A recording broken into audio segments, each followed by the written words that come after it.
Welcome! In front of me I have AirPods Pro and the Realme C3, and today I'll show you how you can link this to device. So at the first you have to open notification bar, then click and hold the Bluetooth icon, tap on the switcher, and as you can see here we get the available devices. So we have open charging case of the AirPods, then click and hold this button on the back of the charging case to move them into the pairing mode. And as you can see, even in this case we don't have to because they are already in the list.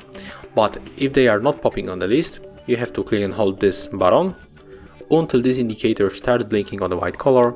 It means that the AirPods are in the pairing mode, so simply tap on them when they pop on the list, and as you can see, after a few moments we are connected. So if you find this video helpful, remember to leave a like, comment and subscribe to our channel.